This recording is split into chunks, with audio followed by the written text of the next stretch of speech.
ನಮ ಶಿವಾಯ. ನಾನು ಇಷ್ಟು ಪ್ರಶ್ನೆಗಳು ಕೇಳ್ತಾ ಇದ್ದೀನಿ ಅಂದರೆ ಇದು ಪ್ರಶ್ನೆಗಳಲ್ಲ. ನಾನು ಕೇಳೋದು ನಿಮಗೆ ಅನಿಸುತ್ತೆ ಪ್ರಶ್ನೆಗಳು ಅಂತ. ನಾನು ಹೇಳ್ತಾ ಇರೋದಲ್ಲ ಉತ್ತರ. ಪ್ರಶ್ನೆ ನೀವೇ ಕಂಡುಹಿಡಿಬೇಕು ಆಯಿತಾ. ನಾನು ಏನೇನು ಕೇಳ್ತೀನೋ ಎಲ್ಲ ಒಬ್ಬೊಬ್ಬರು ನನಗೂ ಒಂದು ಸ್ಟೇಜ್ ಬರುತ್ತೆ. ಆವಾಗ ನೀವು ಪ್ರತಿಯೊಂದು ನೀವು ನನ್ನ ಕೇಳ್ಬೋದು. ಆವಾಗ ನಾನು ನಿಮಗೆ ಹೇಳ್ತೀನಿ.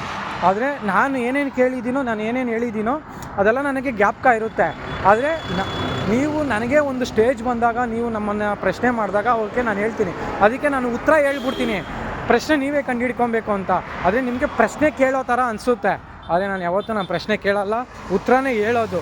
ಆಲ್ಮೋಸ್ಟ್ ನಾನು ಎಲ್ಲ ನಿಮಗೆ ಉತ್ತರ ಹೇಳಿರೋದೆ, ಪ್ರಶ್ನೆ ನೀವೇ ಹುಡುಕಬೇಕು ಅಂತ. ಓಕೆನಾ. ಏನಂದರೆ ಜೀವನ ರಿವರ್ಸ್ ಇನ್ಫಿನಿಟಿ ಇದ್ದಂಗೆನಾ. ಓಕೆನಾ. ನಾನು ಕೇಳೋದು ನನ್ನ ಪಾದಯಾತ್ರೆನೂ ಅಷ್ಟೇ.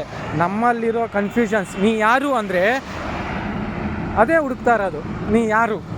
ಹೋಗೋ ದಾರಿನಲ್ಲಿ ಪ್ರತಿಯೊಂದು ದಾರಿನೂ ನಮಗೆ ಪಾಠ ಹೇಳ್ಕೊಡುತ್ತೆ. ಆ ಪಾಠದಲ್ಲಿ ನಾವು ಪ್ರಶ್ನೆ ಹುಡುಕಬಾರ್ದು, ಉತ್ತರ ಮಾತ್ರ ತಿಳ್ಕೊಬೇಕು. ಪ್ರಶ್ನೆ 100 ಪ್ರಶ್ನೆ ಹಾಕಿದ್ರು ಒಂದೇ ಉತ್ತರದಲ್ಲಿ 100 ಪ್ರಶ್ನೆಗೂ ಉತ್ತರ ಬರಿಬೋದು. ಒಂದು ಉತ್ತರದಲ್ಲಿ 100 ಪ್ರಶ್ನೆಗೆ ನಾವು ಆನ್ಸರ್ ಕೊಡ್ಬೋದು. ಅದೇ ನನ್ನ ಕಾನ್ಸೆಪ್ಟ್. ಓಂ ನಮಃ ಶಿವಾಯ. ಸರ್ವೇ ಜನೋ ಸುಖಿನೋ ಭವಂತು.